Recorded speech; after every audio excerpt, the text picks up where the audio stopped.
Ah, Leif Erikson Day, the most magical day of the year.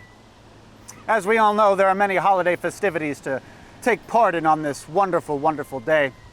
The world-famous Leif Erikson Day parades held in cities across North America. The tradition of children dressing up as Vikings and going door to door saying the traditional "Bluven at a which, as everyone knows, means mead or death.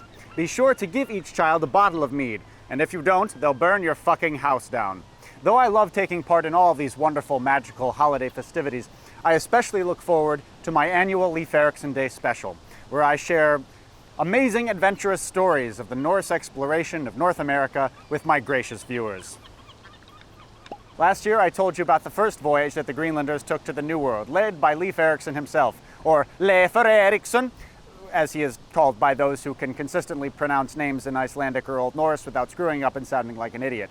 In that first voyage, Leif discovered 3 lands. There was Helluland, the land of flat stones, Markland, the land of trees, and Vinland, the land of wine, or grapes. But Leif was only the first of many Norse sailors to explore these new lands. Shortly after his return to his family farm in southwestern Greenland, Leif's brother Thorvald expressed interest in seeing Vinland for himself. Leif lent Thorvald his ship and advised him on the preparations. Thorvald recruited a crew of 30 men, and after an uneventful voyage, he landed at Leifsbúðir, which is known as Leif's houses. If you'll remember, that was the winter camp that Leif had set up during his voyage to Vinland. They settled in for the winter, and come spring, Thorvald sent a few men out with the ship's boat to explore the coastline to the west. But where were Leif's houses, and what coastline did Thorvald's men explore that summer? Well, it's kind of impossible to know. Trying to pair up geographic and directional clues from the sagas with the archaeological evidence, namely the Norse settlement at Lonsö Meadows in Newfoundland, is like trying to put a square peg in a round hole. It's just that way madness lies. Sailing along the coast, they landed on a westerly island and found evidence of human habitation.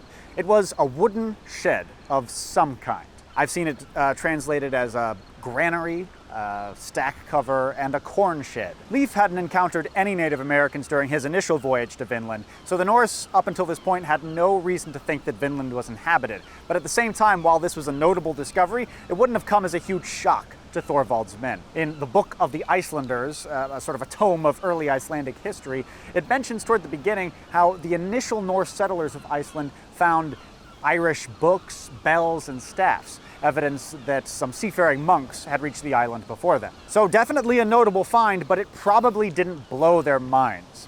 So that autumn they returned to Leif's houses and spent another winter. Next summer, Thorvald led most of the men in Leif's ship to the north, and then east along the coast. A strong wind, much like this one, drove the ship ashore and shattered the keel. So the Norse had to stay ashore for, quote, a long time to fix it. Once this was done, Thorvald ordered that the old keel be erected by the shoreline, and he called the place Kjalarnes, which means Cape Keel. They sailed on, and next made landfall at a promontory that was jutting out between the mouths of 2 fjords. They got out of the boat and explored for a little bit until they came across 3 skin boats on a beach. And I don't mean to keep interrupting the story by obsessing over weird little details, but skin boats? The Algonquin people, which broadly include the Beothuk of Newfoundland, built canoes out of birch bark. Skin boats were more of a thing used by the Dorset people of the eastern Canadian Arctic at the time, and then later, of course, the Inuit. So it doesn't really seem to check out. So I had a thought while I was editing this. Obviously, the simplest explanation to this whole birch bark versus skin boat problem is that Thorvald misidentified the boats, or the Saga writers got it wrong, or both, or maybe these particular Native Americans just preferred to use skin boats rather than birch bark canoes. But what if there's another explanation? Did you ever hear about that Norse coin that was found on the coast of Maine in an Algonquin settlement? That coin dated to 1080 AD, and it got there by trade, I mean almost certainly from further north. Also at that site were found 2 distinctly Dorset artifacts. Now the Dorset people lived in the Canadian High Arctic before the ancestors of today's Inuit got there. And for a long time, it was thought that they had abandoned the eastern Canadian Arctic by the time the Norse got there. But recent finds have started to throw that premise into doubt. For example, at Lonsö Meadows itself, the Norse settlement at the northern tip of Newfoundland, Dorset soapstone bowl was found.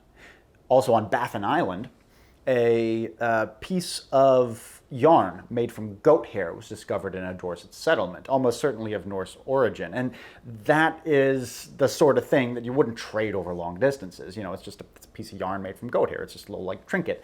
So that probably means that the Dorset acquired that piece of yarn when Norsemen arrived, you know, off their coast in a ship and came off the boat and said, hello, here, have this yarn. Isn't that a funny little thing? It comes from an animal called a goat. It's interesting. So maybe when the saga of the Greenlanders was being written down around the year 1200, and, you know, the Icelanders and the Greenlanders at this time, they were interacting. I mean, they talked and they traded and stuff, you know. So Icelanders of the 13th century would have known what a Skrælings, as they would have called Native Americans, was.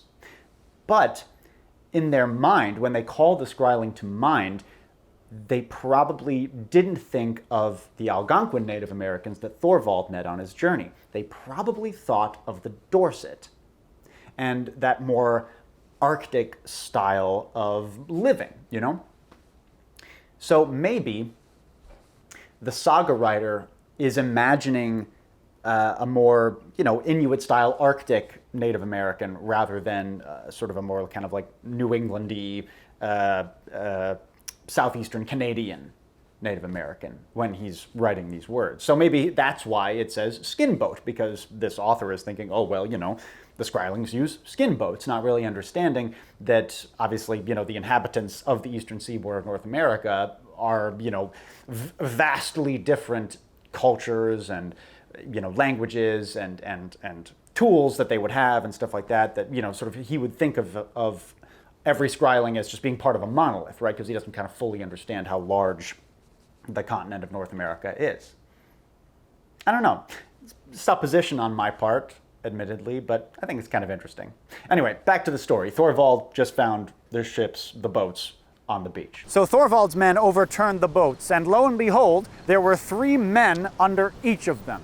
So Thorvald said something like, my God, a previously unknown race of people.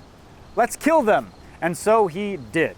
The Norse killed 8 of the natives, but 1 managed to escape. Then Thorvald's men were overcome by drowsiness and fell asleep, until they were woken up by a voice which shouted, wake up, Thorvald, with all your men if you want to survive, which definitely never happened. But according to the saga, they woke up from this extremely badly timed nap to discover that a huge fleet of skin boats, bristling with pissed-off Skryling warriors, was heading up the fjord to kill them. It was an emergency, almost as dire an emergency as my camera, which is currently being soaked by rain coming in off of the sea. So let's continue the story further in the woods.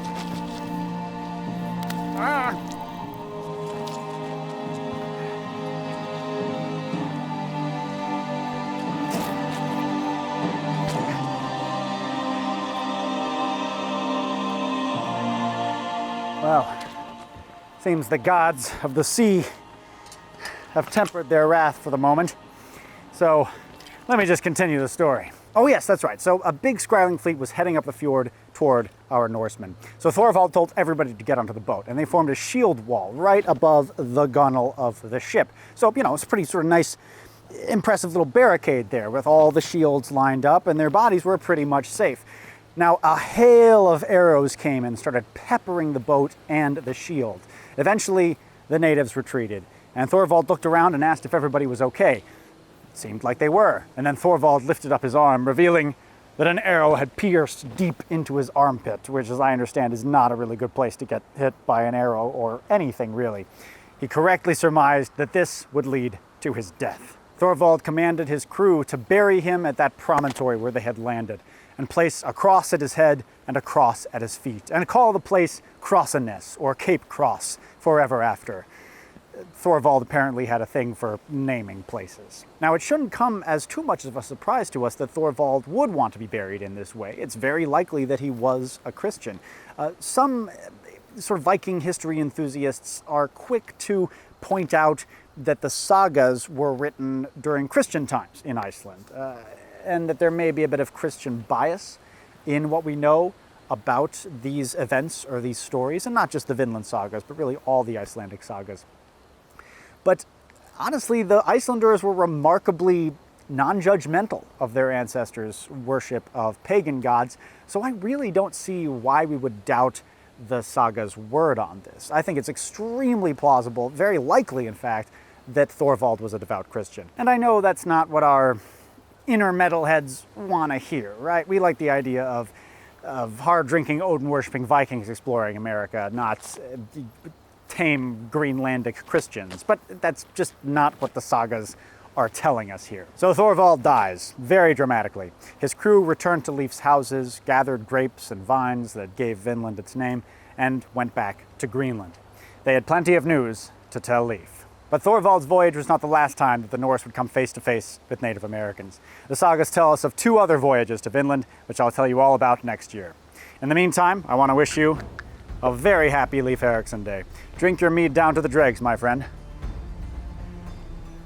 And if you're not sure where to get mead, ask your friend who does Hema. I guarantee he's been brewing it in his laundry room for the past 6 months and can't wait to talk your ear off about the whole process.